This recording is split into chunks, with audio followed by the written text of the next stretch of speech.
All right, what's up, guys? My name is Nick, and as I don't know as if any of you know who I am, but now you do. Nice to meet you. But this is a new channel my friend and I made. It is called Pulse. Our username says Fort Pulse Entertainment, but we like to call ourselves Pulse, and we do entertainment stuff. We'll do gaming. We have a SimCity Let's Play right now. Todd, the guy who I started this channel with, he has a Minecraft Let's Play. And now I'm about to start this Civilization 5 Let's Play, Gods and Kings expansion pack. So thank you for joining me, and let's begin. We're going to go to Setup Game. Let's choose our leader first. You can ask Todd. I just for some reason, I like Germany. I'm just a German kind of guy, and yeah, I don't know why. I don't know why. We're gonna go with difficulty at normal, at Prince, standard game pace, standard map size with 8 players and 16 city-states. We're gonna do continents, and we're gonna be Germany, like I said. But I'm going to go into advanced setup, and I'm gonna turn down the number of city-states from 16 to 4 just because that helps with lag, and I don't like a lot of city-states. I just think they cause a lot of turmoil. And so you can go in here, set up all your, go into detail with sea level, rainfall, temperature, game era, game pace, whatever. And then you can go in and click your victory conditions. You can go in, click against who you want to play against, but I'm not going to worry about that. Alrighty, so here we are.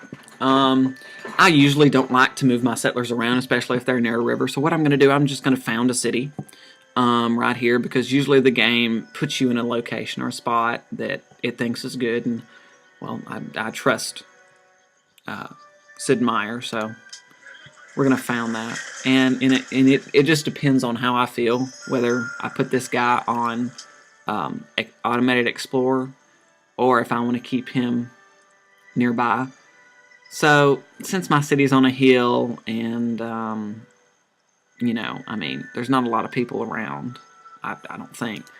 And I'm feeling a little curious today, so I'm just going to send him exploring. Obviously, he's going to go where he wants to, but we're going to choose some production, and I always go with a monument first, no matter how long it takes. Either a monument or a temple, and I usually go, when I click research, choose research, I usually go with pottery first, just to kind of get it out of the way, because that allows me to build a shrine. And basically what shrines do is they allow you to they allow you to start your religion. And that's one thing that, if you're unfamiliar with the Gods and Kings expansion pack, religion is a new factor. And see, there's your faith. And shrines give you faith, like 1 faith per turn, I think. And you can buy stuff with faith. You can create a religion with faith. Spread, your religion. You get more money or more production. Whatever you tailor your religion to, the more you spread that religion, the more of that characteristic or those characteristics you get. And so I think this is something cool.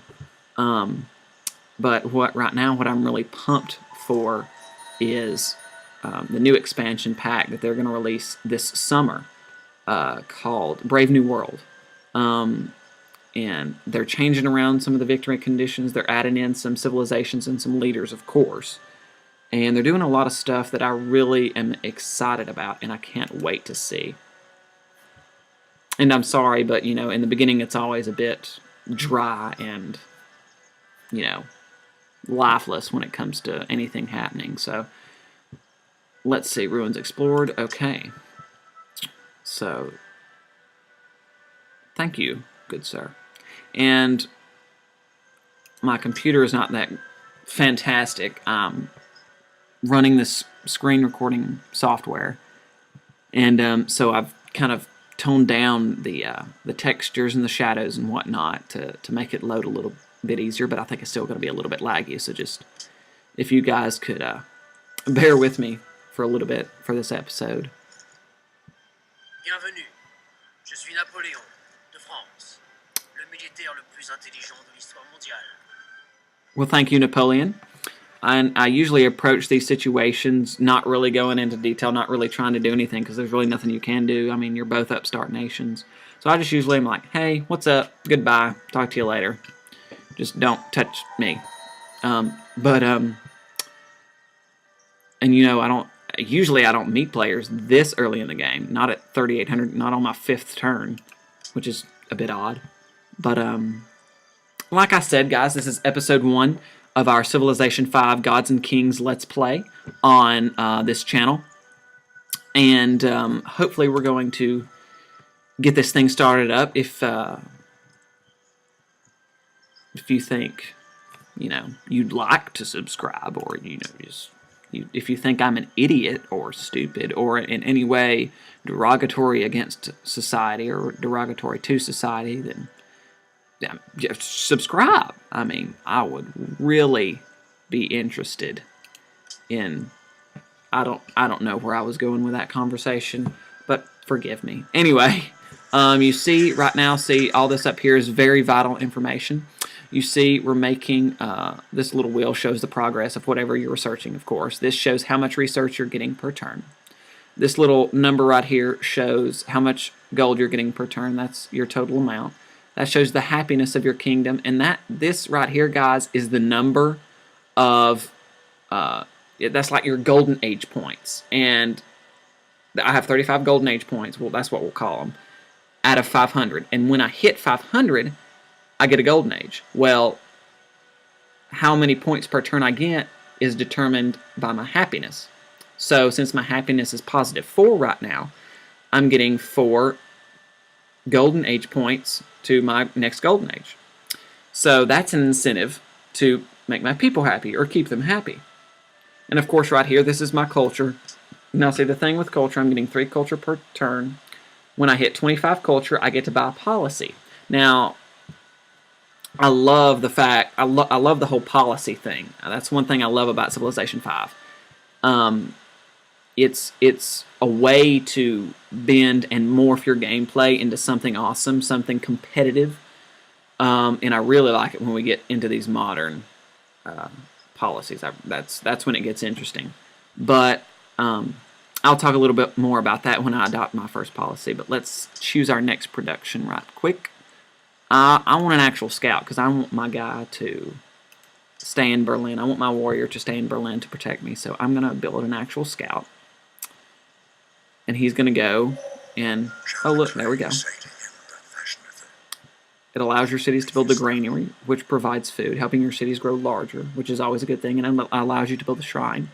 The first faith-producing building in the game. And one thing I love also is these little quotes. And I don't know if this is Leonard Nimoy, who is the narrator who says all this stuff, but it really sounds like it sometimes. Really sounds like Leonard Nimoy, and I think that's hilarious. But let's choose our next research. Now, usually this is where I get torn, because it depends on where my civilization is going and what my landscape is like on where or how I do my research and how my research tree develops as I go on. But I've got some trees right in here that I need to turn into farmland or just for production. And I don't have any animals. And I'm not in dire need of archers, so I'm just going to go with some mining right quick. And I would like to warn you guys that I'm a bit OCD. Todd can tell you. So just bear with me here on some of the things that I do. But for this civilization, I'm going to map this out. I plan on being a decent size. I don't really want to be a warmonger, but I do want to be a major player on the world stage. I want to be someone that, I'm not going to say love or fear, but I'm going to say they respect, which I think is really what Germany is all about anyway. They want respect. They want you to look up to them in some form or fashion in some way. So I think that's what I'm going to do, try to work towards that goal. I really don't know what kind of victory condition I'm going to work towards. Maybe the diplomatic, which is really hard to get in Civilization 5. Here's our little scout. We'll send him on automated explorer. He's going to go that a ways. We're going to take this guy. He's going to come back. I hope, yep. So it'll take him 5 turns to come back. I'm going to go ahead and get this shrine out of the way. And you'll see me do that a lot. I usually choose the building that has the least amount, or that's the most basic that I just need to get out of the way and build. And I usually always adopt Liberty first, because as you can tell in the description, it's Liberty is best for civilizations which desire rapid expansion, and I want to expand rapidly. Rapidly. I want to get a hold on the world, I guess. Get some of those necessary resources for a decent country. So I'm going to adopt Liberty. And see it says adopting Liberty will provide one culture in every city, so that's an extra culture per turn. So now I'm making 4 culture per turn. And then I think next I'm going to build a worker. So, what do we have here? We've got some gold, which we're going to get to. And right there, as you can see, we've got some bananas, some citrus, some more bananas. We have some incense. So we have a lot of luxury resources, you could say, around the area that we can take hold of, which will, in the long run, make our citizens happier. We've got more citrus, and over in here is where I really like this area over here. But we've got, as you can see, who is this? Actually, he's got my symbol. I think that's Germany again. I don't know. I don't know what all that's about. But okay. That's interesting. We'll find that out here in a minute, I guess. But I'm going to try to keep these videos. Im Namen des großen deutschen Volkes heiße ich euch willkommen. This has never happened to me before. Like, outside of a scenario or a mod, this has never happened to me before. Which is interesting. So he's friendly towards me. I guess I should be friendly towards myself. Okay. Goodbye. Good day to you. But like I said, I'm going to try to keep these videos around 30 minutes long. I don't really want to get them lengthy. I know you guys don't want them lengthy either. But, of course, like it pretty much, you would think, it allows for my workers to build mines, which increase productions, and it allows me to chop down forests. Those are the two things, which, I mean, they're pretty much self-explanatory there. So let's get this animal husbandry out of the way. Only 6 more turns until my shrine finishes. That's what that number right there is. And this number right there, the little 8, that is how many turns until I get a new person in Berlin. So right now I have a population or a size of 3, I guess is what you would say. This right here is my defense number. That's the numerical defense of my city. So I've got 16 defense of Berlin, and this little star represents my capital. And I'm sorry if it sounds like I'm being too thorough. This is my first solo Let's Play, so bear with me here. Let's see. It's ruins discovered. Where did we discover some ruins? Okay, so he's probably gonna once a unit is on auto explore and they discover ruins or something special within their line of sight, they usually tend to go towards that special thing and collect whatever it is. So that guy probably next turn is going to go towards those ancient ruins and explore them for me, so I can get a little treat. And as you can see, there's more gold. We have some wheat there. We have more gold up in here. So hopefully we can get that gold and be rich. As a little series I read, as some of the small folk in the series say, I will be pooping gold like Tywin Lannister. Alrighty, 20. Alrighty, so we're going to get another social policy here in a minute.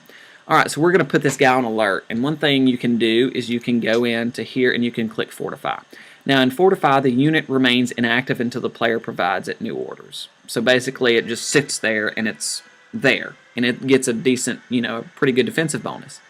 Well, on alert, which is what I usually use, the unit will wake upon seeing an enemy. So when you get a burgeoning empire or a good-sized country and you're busy with all these different stuff and you don't look at your all aspects and all of your cities in one turn, especially if you're in a war, you want to have your guys on alert.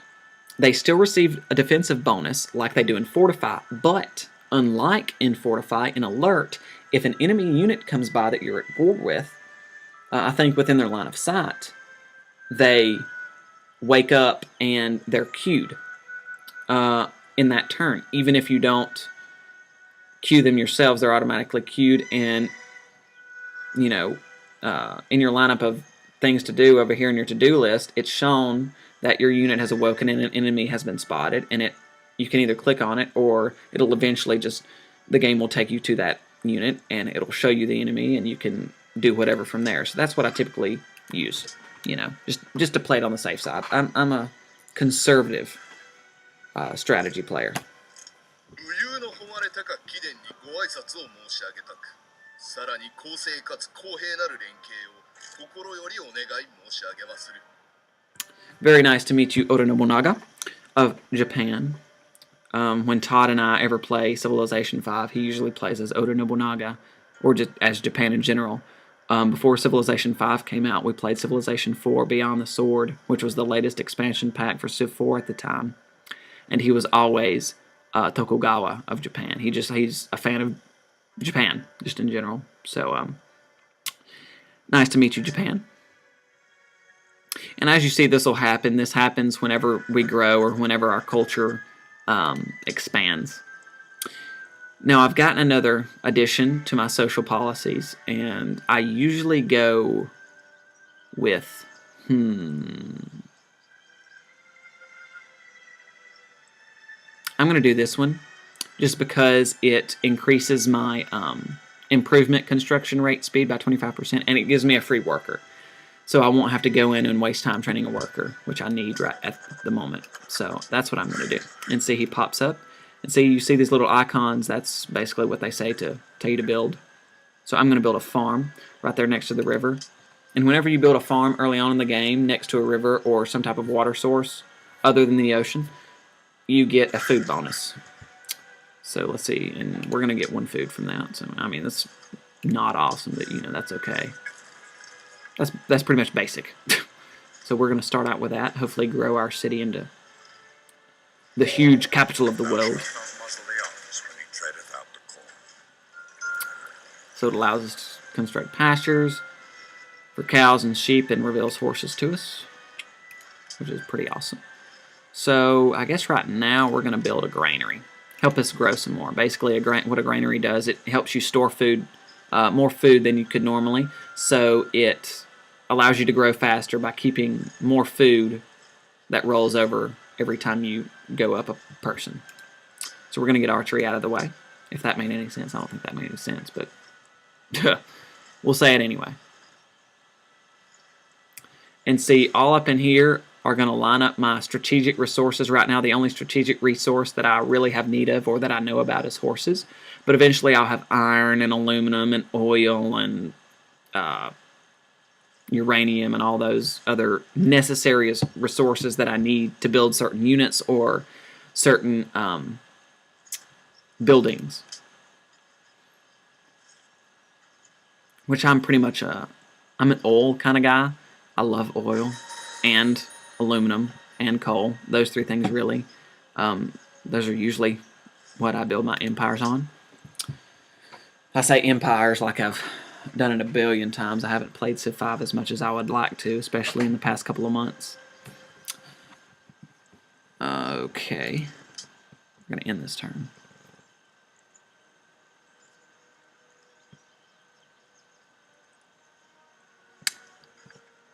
And I love these little lists. And it says who did the list. Pliny, who is a Roman, I can't remember if he was necessarily a Roman poet or historian or whatnot. I think that was Virgil.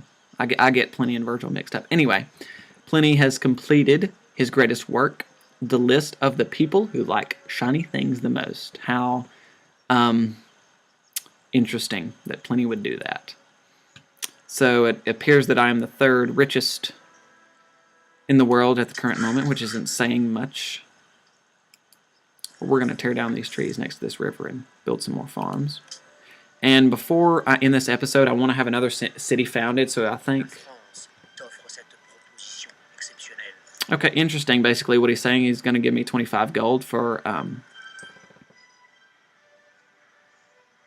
embassy in my city. And basically what that does, that gives us a permanent diplomatic link, and it also shows him where my capital city is and what it looks like and how it is and everything.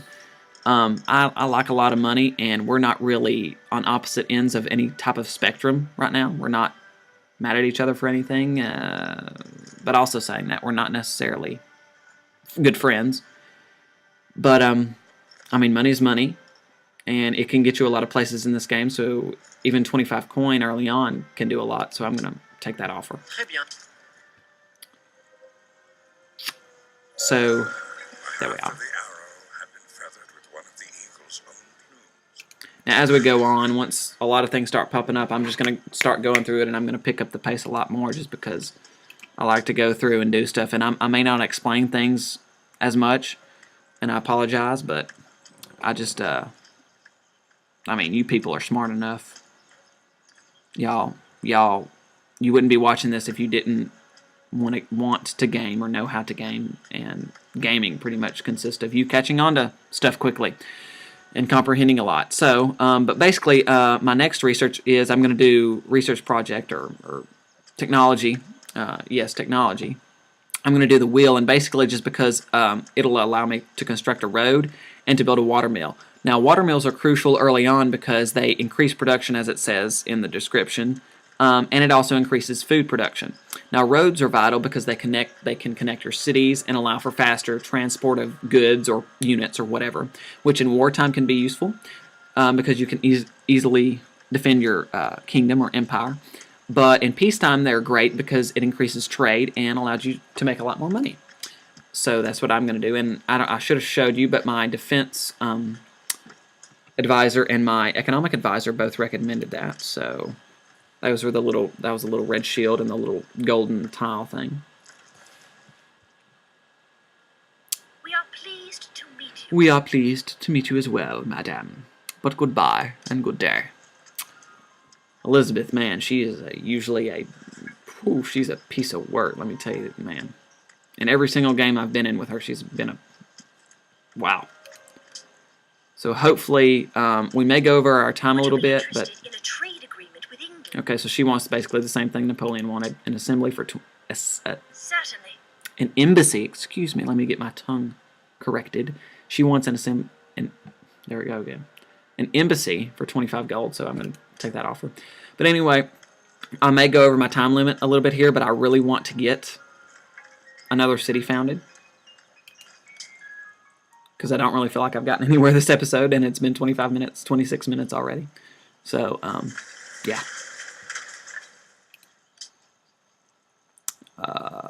Okay. So I'm going to try to go through these turns as fast as possible, try to stay within the time constraints. And over here, things will pop up, little news, whatchamacallits. Oh, okay. Founding a pantheon, guys, is your first step to founding a religion. And like I said, here are your characteristics that you can choose from.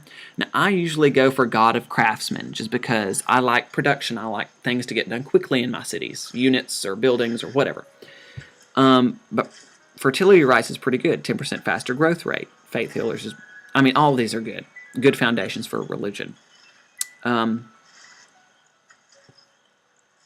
My happiness is a little low, so I think I'm going to go with Goddess of Love, just because it increases my happiness with a population of 6 and up, even though I'm not there yet. I will be, so that's what I'm going to go with right now.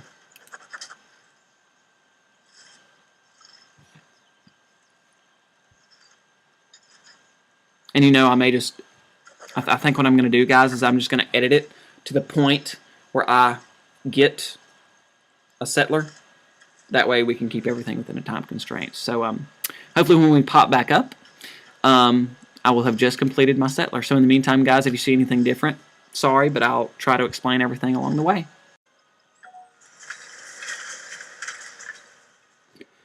Alrighty, guys. So, here we go. Now, see, of course, my advisors are recommending me that I go build it there. Sometimes they'll give me more than one location, and sometimes, yeah, see, there you go. They gave me this right here.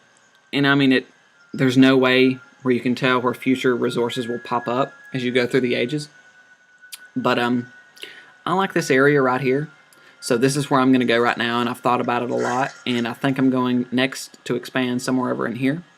And then after that, get somewhere close to the sea, and then I may extend up here somewhere just to have a boundary for my capital. But I'm going to go over a little bit just to compensate so we can get about 30 minutes in. I think right now we're about 27 minutes. If my math and editing skills are correct, then that's where we're about at. But don't want to make this too lengthy. But when I was just speeding through this, I got some more technologies. One more technology.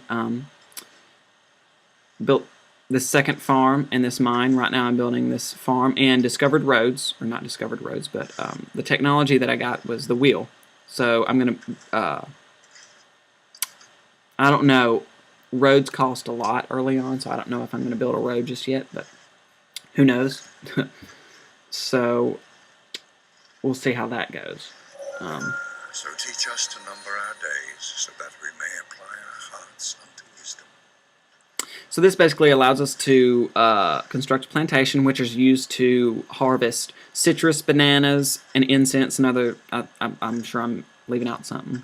But stoneworks, basically, if you have a source of marble or stone nearby in a city, the city can build stoneworks, which increases just your happiness and your production by 1. And it also allows me to build Stonehenge, which is a very good faith world wonder. So here we go. We've met our first city-state. It is Colombo, and as you can see by their sigil, they're a trading city-state. They're allied with nobody. They're mercantile. Excuse me. They're neutral, and those are their resources. And they get, thanks guys, they gave me 15 gold. So we're just going to close that out and kind of ignore them because there's nothing really we can take advantage of right now with them. Which I know sounds kind of harsh, but you know, I mean that's really all city-states are for. You know, just taking advantage of and either ruling or manipulating into being your ally, pretty much, or your protectorate. And I mean, I may do that later on, but who knows, you know. Alrighty, so let's, this next turn, yeah, there we go. See, look, I had a good eye. So we're going to found him right there just because of his proximity to the river and all these different other resources, which it'll expand later on. We're going to keep the name Munich. And for some reason, I like to keep the name authentic. I don't really like to go in and change the names to like Wilsonville or Nickburg or you know whatever. I like everything to be as real as possible. That's why I don't like to keep my case on my phone, just because I like the look of my phone better than I do with the look of my case. But I'm also a klutz, so I need the case. But with that, guys, I'm going to end this episode. It looks like our happiness isn't doing too well. And for our size, our income, and our research, and our culture. I mean, well, and our faith. So it seems a lot of improvement is needed for our fledgling kingdom. So in our next episode, that is what we're going to do. But in the meantime, guys, thanks for watching. If you would like to think about subscribing, go ahead and think about it. Please do if you want to. But thanks, guys, for the opportunity. Really enjoyed it. See you in episode 2. It's for the past little bit. Let me just fix that. There we go. Just woke up. It's a brand new day. Well, woke up in Minecraft. Kind of like 8, 9 o'clock. Does that. Alright, we had just put down our oil rig and... Ooh, what's that? It is burning.